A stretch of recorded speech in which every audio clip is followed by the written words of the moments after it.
નમસ્કાર. આજે આપણે એક એવી સરસ વાત કરવાના છીએ જે દયા અને કરુણાથી ભરેલી છે.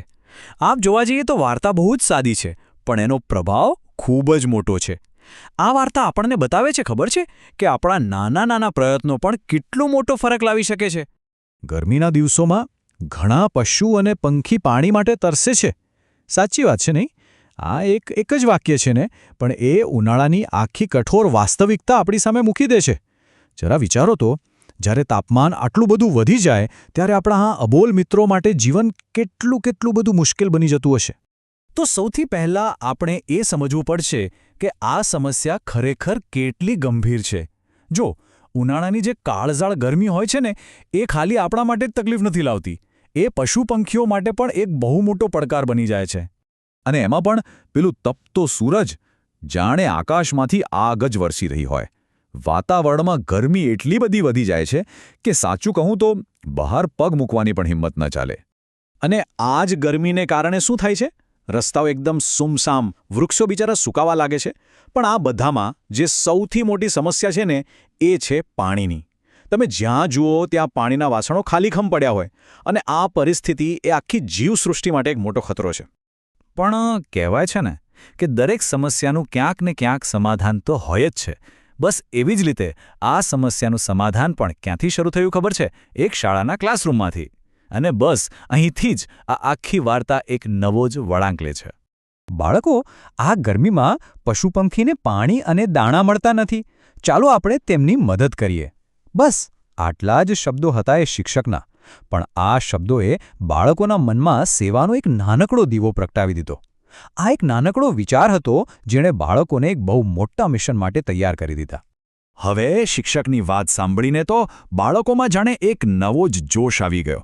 પછી તો પૂછવું જ શું, એ લોકો તરત જ કામે લાગી ગયા. અને એમનો જે ઉત્સાહ હતો, જે એકસાથે મળીને કામ કરવાની ભાવના હતી, એ ખરેખર જોવા જેવી હતી. તો ચાલો જોઈએ કે આ બાળકોએ કર્યું શું. એમની યોજના છે ને, એકદમ સિમ્પલ પણ એટલી જ અસરકારક હતી. પહેલું કામ, બધા બાળકો પોતપોતાના ઘરેથી મુઠ્ઠી દાણા લઈ આવ્યા. પછી એમણે માટીના અને બીજા જે વાસણો હતા એમાં ચોખ્ખું પાણી ભર્યું. અને છેલ્લે આ દાણા અને પાણી ભરેલા વાસણોને શાળામાં અને આખા ગામમાં અલગ અલગ જગ્યાએ મૂકી દીધા. કેટલું સરળ નહીં? અને કહેવાય છે ને કે સારા કામનું ફળ હંમેશા મીઠું જ હોય છે. બસ અહીં પણ એવું જ થયું. બાળકોની આ મહેનત અને દયાનું ફળ એમને બહુ જ જલ્દી મળ્યું. એમના આ નાના અમથા પ્રયત્ને એક ખરેખર ખૂબ જ સુંદર દૃશ્ય બનાવી દીધું. થોડા જ સમયમાં શાળાના આંગણામાં કેટલાક ખાસ મહેમાનો આવવા લાગ્યા. બાળકોએ જે વાસણો મૂક્યા હતા એ હવે ખાલી નહોતા રહ્યા. અને આ મહેમાનોને જોઈને બાળકોના ચહેરા પર જે ખુશી હતી એ જોવા જેવી હતી. હા, એ મહેમાનો બીજા કોઈ નહીં પણ પંખીઓ હતા. ચકલીઓ, કબૂતરો, એમના આખા ટોળા દાણા ચણવા અને પાણી પીવા માટે ઉમટી પડ્યા, જાણે એક મિજબાની ચાલી રહી હોય. અને આ દ્રશ્ય જોઈને બાળકોની ખુશીનો તો કોઈ પાર જ નહોતો.